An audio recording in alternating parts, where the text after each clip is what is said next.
প্রশ্নপত্র যেভাবে ফাঁস হয় ঠিক সেইভাবেই যুক্তরাষ্ট্র এবং ইরানের মধ্যে যে সমঝোতা চুক্তি হতে যাচ্ছে, যেটা মার্কো রুবিও বলেছেন যে কয়েক ঘন্টার মধ্যেই, সেটি হয়তো অল্প সময়ের মধ্যেই বা দু একদিনের মধ্যেই এটি চূড়ান্ত হবে। তো ফাঁস হওয়া বিষয়ে কি ফাঁস হতে পারে? একজন মার্কিন কর্মকর্তার বরাত দিয়ে এক্সিওস এর প্রতিবেদনে বলা হচ্ছে, যুদ্ধবিরতির সময় হরমুজ প্রণালী খুলে দেওয়া হবে, যেটা সবারই চাওয়া।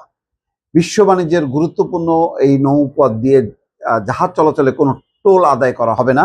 এছাড়া হরমুজ প্রণালী থেকে মাইন অপসারণ করবে ইরান। টোল চাওয়া হবে না এবং খুলে দেওয়া হবে। ইরানের বন্দরগুলো থেকে অবরোধ তুলে নেবে যুক্তরাষ্ট্র, তার বিনিময়ে অবরোধ তুলে নেবে। সেই সঙ্গে ইরানের জ্বালানি তেলের উপর থাকা নিষেধাজ্ঞায় কিছু ছাড় দেবে ওয়াশিংটন। ইরান কখনো পারমাণবিক অস্ত্র পাওয়ার চেষ্টা করবে না, সেই প্রতিশ্রুতি দেবে দেশটি। তাছাড়া ইরানের পরমাণু সমৃদ্ধকরণ কর্মসূচি নিয়ে দুই পক্ষ আরো আলোচনার মাধ্যমে সমঝোতায় পৌঁছাবে। এই হচ্ছে। আরো কিছু কিছু পয়েন্ট আছে। অবরুদ্ধ করা ইরানের বিভিন্ন তহবিল থেকে দেশটির অর্থ পাওয়ার সুযোগ দেবে যুক্তরাষ্ট্র। 60 দিনের মধ্যে যুদ্ধবিরতির সময় মধ্যপ্রাচ্য অঞ্চলে অবস্থান করে মার্কিন বাহিনী। চূড়ান্ত চুক্তি হওয়ার পর মার্কিন সেনাদের প্রত্যাহার করবে ওয়াশিংটন। দুই পক্ষের সম্মতির ভিত্তিতে এই চুক্তির মেয়াদ 60 দিন পরেও বাড়ানো যেতে পারে বলে এক্সিওসের প্রতিবেদনে বলা হচ্ছে। তবে এসব খবরের স্বতন্ত্রভাবে যাচাই করতে পারেনি। ধারণা করা হচ্ছে যে এইভাবে কিছু দুই পক্ষই ছাড় দেবে।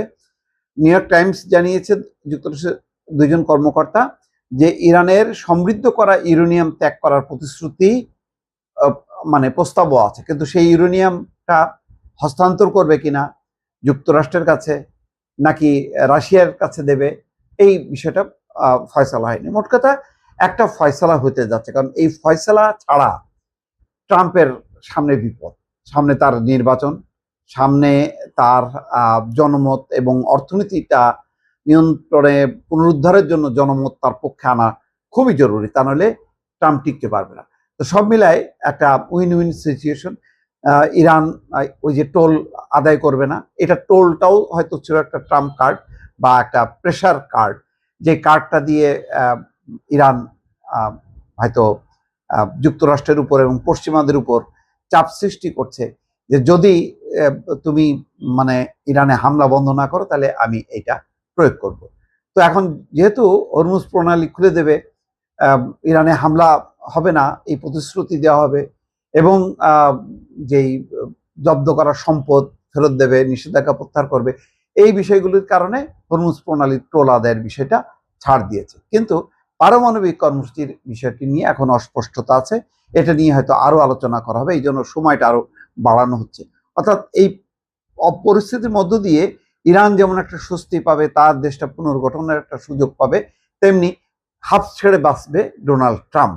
তাই ডোনাল্ড ট্রাম্প হয়তো এই চুক্তির পরপরই বলবে যে আমি বিজয়ী হয়েছি, তার পক্ষে নানান রকম সে বয়ান থাকবে, আর আন্তর্জাতিক বিশ্লেষকরা বিশ্লেষণ করবে যে আসলে কে জিতলো।